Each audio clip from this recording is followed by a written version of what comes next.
What is going on, guys? Joey Franzel here at FLEXX Training Systems, and today I'm here with Isaac.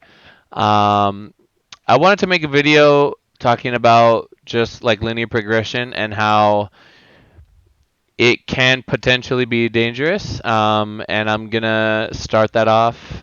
Now we're gonna talk about a very specific scenario. There are ways to make linear progression work, but I just think we have seen tremendous success just having a more sort of auto-regulatory approach, a kind of listening to your body and taking what you have as opposed to like forcing yourself to hit a weight. But anyway, Isaac made a story the other day about like his training and how he had like these numbers in his mind that he wanted to hit, and I'm just going to kind of let him tell that story. We're going to talk about some lessons to be learned from it and then leave you guys with some stuff to take away. So Isaac, why don't you go ahead and tell everyone, um, basically just recap that story that you posted, talk about like the 4 weeks and then leading up to the end of it and then like how it worked out. So as far as the what I did for last block was at the beginning of the block, I really just wanted to try something a little bit different and just kind of see how it worked and why it doesn't work. But I at the beginning of the block, I got my block and I wanted to plan out all of my numbers. I just used like a regular percentage RPE calculator online and I planned out my numbers throughout all 4 weeks. And I didn't plan out any of my secondary numbers, but I planned out my two primary days and I planned them out for all 4 weeks. And I gave myself a very large range. I mean, we're talking like a 15 kilo range um, on most of my numbers, just because I knew that linear progression in itself is not like extremely reliable in like a case of like I'm gonna end up messing myself up. So I gave myself a large range as it started. And basically, the reason I kind of did that was to give myself a kind of like a basis as to what I should be hitting in the gym on that day. Because sometimes I just go in and I just wing it. I don't really usually have a base number that I want to hit. So it kind of gave me a good range as to what numbers to hit. And so what had happened was um, throughout the 4 weeks, I actually hit all of my prescribed numbers that I prescribed myself. Again, very large ranges, but I hit all of those at the RPE that I wanted. And then it came to week 4, where we on paper should have been pushing things with a higher RPE, and I was just dogged. I mean, I had a lot of life stuff going on, and I just kind of felt sick, and so instead of taking what I put on there 4 weeks ago, I just dropped it down and I did the number that I knew I should have.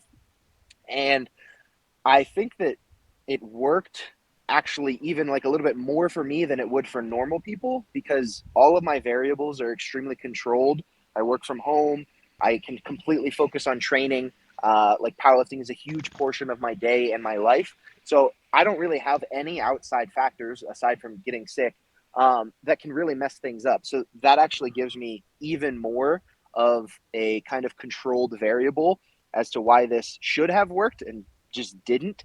But I was completely okay with not pushing it on that week because, again, I just listened to my body. But having that number there and then not being able to hit that can definitely really, really affect some like other people that kind of get attached to that. The number specifically on deadlift was a big number, right? What would you say that number is in like is that an all-time PR? Is that basically matching your all-time best? Is it like a second attempt in a meet? Like what is it? So, so leading up until that week, so actually it would have been 2, 4, 6, 7 workouts. 7 of my 8 workouts, I put down, I prescribed myself like a number that would be at that RPE, and then that last workout, I was just like, sorry, but I was just gonna overshoot. Like I'm very annoyed that I missed 771 on grip because I know I have the strength for it. And so I really like if I felt good warming up, I knew I was gonna go for it. But at very least, I was gonna go for 752, which would have chipped an all-time PR. And like 750, the last time I hit it was probably like realistically like a 9. So I thought, okay, if I can pull 771 now, I mean, maybe I can try and pull 753 at a 9 and Joey won't like completely behead me. But just warming up, I knew it wasn't there. So it realistically my 7 day, like the prescribed number that I should have given myself was around like 730, but I chose to give myself a higher number, and I ended up taking 705, and it was still pretty hard. So it was substantially lower than what I wanted. There's a lot to unpack there. So I guess I'll just kind of go backwards. Linear progression, like you get, okay, the way they used to do it in the past was like you got to start with like a really low max. Like if your max is like like 500 pounds, you got to take like a good amount of percent off of that based on whatever fucking mesocycle you're on. I hate this shit. It's like all the old school way of doing it. And then you're starting so low that like you're gonna so like RPE like 6 to 8 is like the range you want to be in with regardless of rep range. Six to and then very rarely under that or above that. Um, and by doing a linear progression type of thing, starting with a low enough max, you're gonna end up like passing through and getting a lot of your work done in the unicorn zone that you want to be in to build to get stronger, right? And if you like for most people, this is like a really hard thing to navigate because and like you would think like what do you mean like you're literally just like adding weight. Yeah, but like shit comes up and like Isaac said, he is able to manipulate his life in a way that can prioritize training.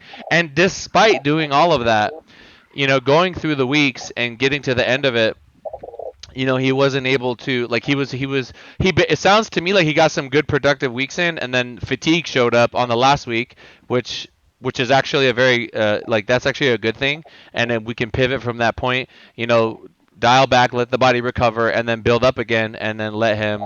That's how you take it. That's how you move forward, right? That's how you stimulate growth.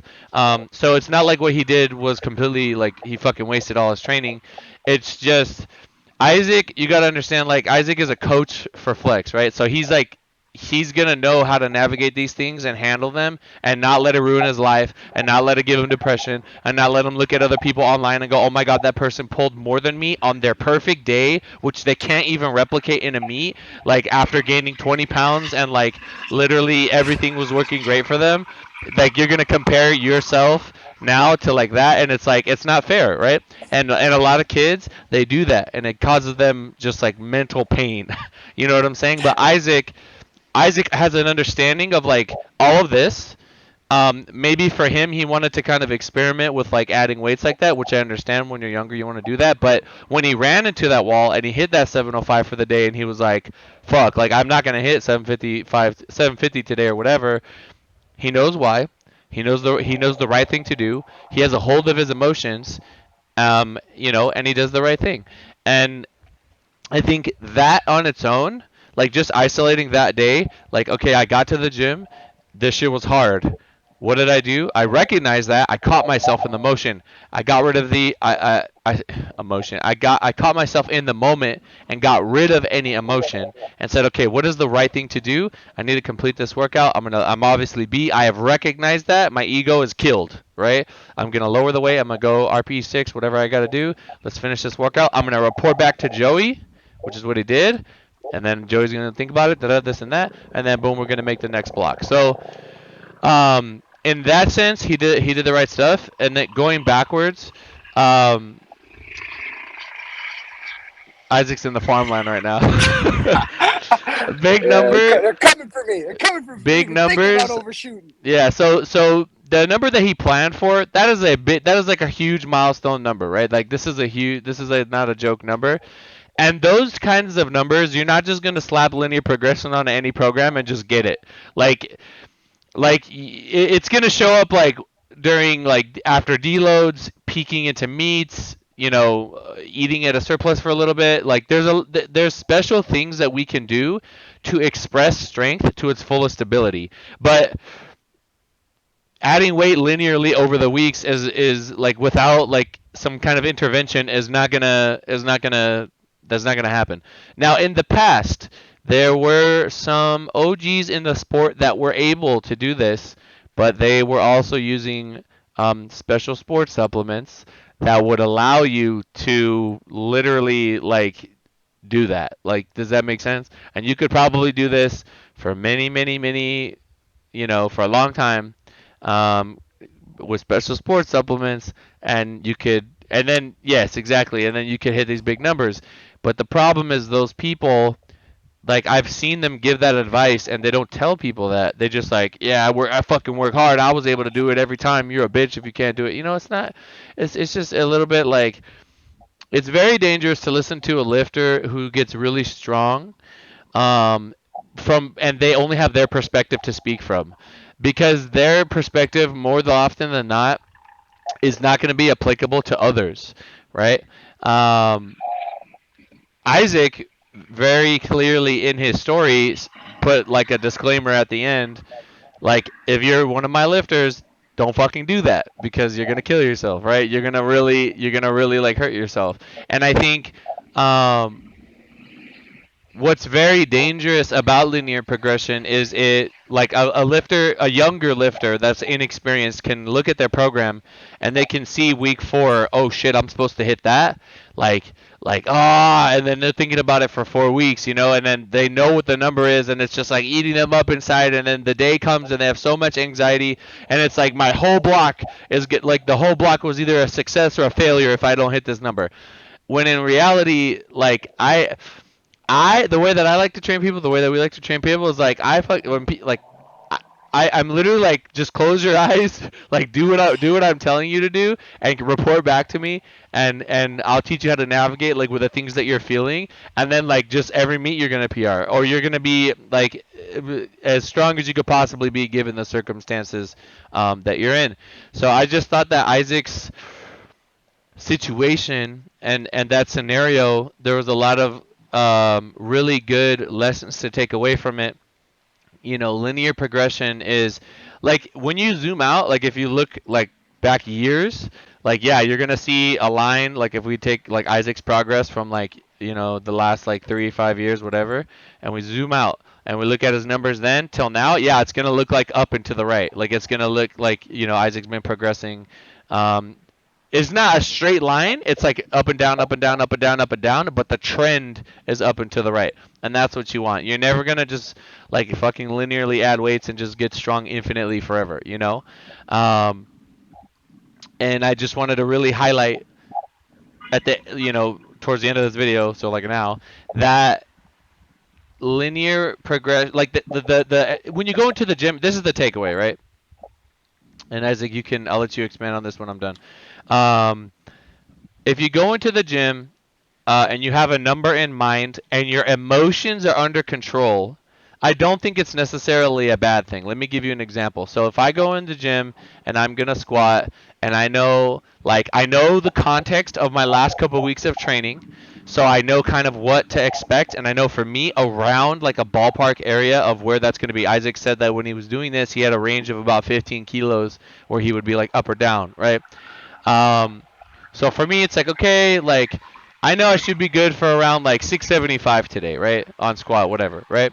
So I get in the gym, I'm warming up, this and that, and I might get to like my last warm up, which is usually around 635, and then say, "Wow, I'm like really strong today. Like I'm gonna take my 675, but I might actually get 700 in the books at the RPE that I'm looking for because I feel good today."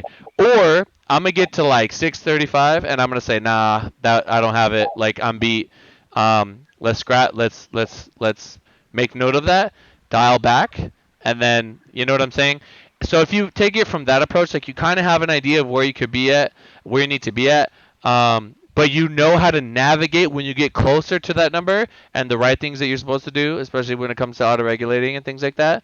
Um, I think it can be useful, and it's a point where we try to teach everyone to be able to get to that point, um, and it's truly like not letting the weaker days that are actually very necessary affect you mentally in any way. You know what I mean? Like like it's all planned. You kind of know what to expect. Like, all right, I didn't have it today, and then you think, oh, I did help my friend move over the weekend, and I did stay up late trying to catch up on my schoolwork, and you know what I'm saying. So you kind of understand why.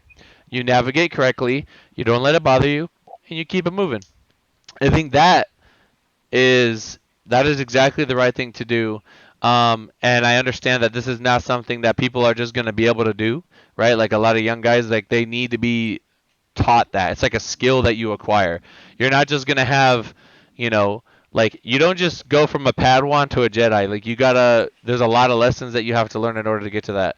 Isaac, is there anything that you wanted to add, or just kind of like break down about that whole scenario, or just people kind of going into the gym and being married to a number, when in reality there is a way to get the most out of that session, right? You want to get an edge on your competitor. There's a way to do that, and it's not going to be forcing that number. You know what I'm saying? So go ahead. Yeah, I mean, I think you laid it out Yeah. great, like perfectly, and I think that like one thing you said like specifically I think really like needs to be hammered home, and it's like the people that are elite and the people that have learned this skill, and that like some of my best athletes or the most consistent athletes or people that have the most fun in training, it's like what you said is like their ability to take a weekday and not let it affect them is what makes them that good. And so basically, like I don't care even if nothing, like say everything else, everything in my life was still good,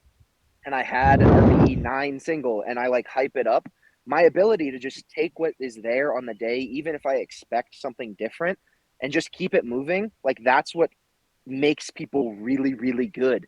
And a lot of the times, a lot of my lifters personally, they just have like short-term memory, and so they see that like they get like how you said they get messed up by like, oh, I got this RP 8 single at like the last week of the block, and so for 3 weeks they have great training, they push their RPEs just a little bit, but like it's numbers they've never hit at this RPE, and then they think they can just add more in that last week instead of just taking what you have for an RPE 8, and then like they feel like the whole block is just wasted because like they couldn't hit this exact number at this RPE, when in reality the past 3 weeks of their training has been great. And so maybe it's just like you said, like a little bit of accumulated fatigue. And so I think that is like I think that basically is the whole basis of this video, is kind of like being able to, no matter what is going on, whatever weight you have at that RPE, like you need to take it. Like, and it's crazy because they see that, right? Like they see Russ and he's like, oh nope, like I'm just cooked today. Here's me doing 495 on squat for sets of four. Yeah. Like he's a 750-pound squatter, guys, and Yeah. he's repping like baby weight. Like we all do that. I do that, and Yeah. so I think it's just very like growing that maturity and just not getting in your head and like hyper focusing numbers and just taking what you have on the day for the RPE, that can lead to so many good things down the road. Yeah, and what another thing, and I understand that it is hard for people. Like, for example, I have lifters that are young, like 20, 21, um, but they've been with me a couple years, and because it's kind of a personality thing, but like despite having gone through, usually like most people, they'll in the beginning they're like they don't really get it, and they're kind of like very overthinking it, and they're worried about the process and stuff like that. But then um, once they kind of go through it and actually compete and hit those PRs, and then I remind them like, see all that doubt, all that worry, all that fear that you had 3 weeks out, 10 days out, whatever, completely washed away. You had a great meet, and there was no reason for you to stress. So you would think that builds trust over time. It really does. But for some people, especially the younger guys, it doesn't matter. Like they can go through that a million times. They can be validated. They can, get all the good signs that they need. But it still like really wanes on them when they have bad days, or they have a number in their head and they can't hit it. And I think that is just something that just takes time, and you might not get it your first go around. You might not get it your second go around, but eventually you're gonna get it, and then you're gonna evolve mentally, and then I'm gonna use Dion as an example. Dion, like he was like doing good with me, like here and there. Like he was making progress. But like literally nothing changed. Nothing changed, but his mentality, and he got it. Like he got what we were looking for, and he got. I literally said, I don't stop worrying about your form. It's good. Like we've been refining it, and then this man, like his total, just he literally went from being an irrelevant Like nobody knew who he was, like in that weight class, to like literally everybody in the primetime session like having to pay attention to the total that he put up. You know what I'm saying? Um, literally, if he gets his last deadlift, he's like very close to the top. I don't have it pulled up here, but I think he would have been top five for sure, easily, probably even top three. So, and it's just a mental change. There was no like our training formula gets a little bit more refined over time, but that really like I'm like once you understand mentally, this is the thing, right? You could when I do my programming workshops, right? I show people programs on there. And like you could take somebody that is of a similar okay, let's do this. There's some good programs out there that are like percentage based, right? But if you slap RPE on it, it's gonna be like way more sustainable um, for people to be able to handle. But without the coaching, this is why we don't just sell like a program on its own. Because if you don't have the coaching and you're not taught the lessons, of like how to navigate shit like ups and downs and like be mindful of this and be mindful of that or what having foresight and things like that. I mean, it's only going to serve you so much. So anyway, good video. I just wanted to kind of hit that home. I don't want to go too much longer. uh, Thank you guys for making it to the end. If you did, what should we have them hashtag, Isaac? What should we put at the end? Oh, I didn't think about this. Oh man. Stay in the pocket. Uh, Just do a stay in the pocket. yeah, This that'll is work. this is the whole point, right? All right, let me get a hashtag stay in the pocket and comments down below. Thank you, Isaac, for coming on. If you guys enjoyed Isaac's face, please let me know, and I'll try to get the other flex Don't coaches on. don't let me know if you didn't enjoy it. Just keep that to yourself. Alrighty, guys. See you guys in the next one. Peace.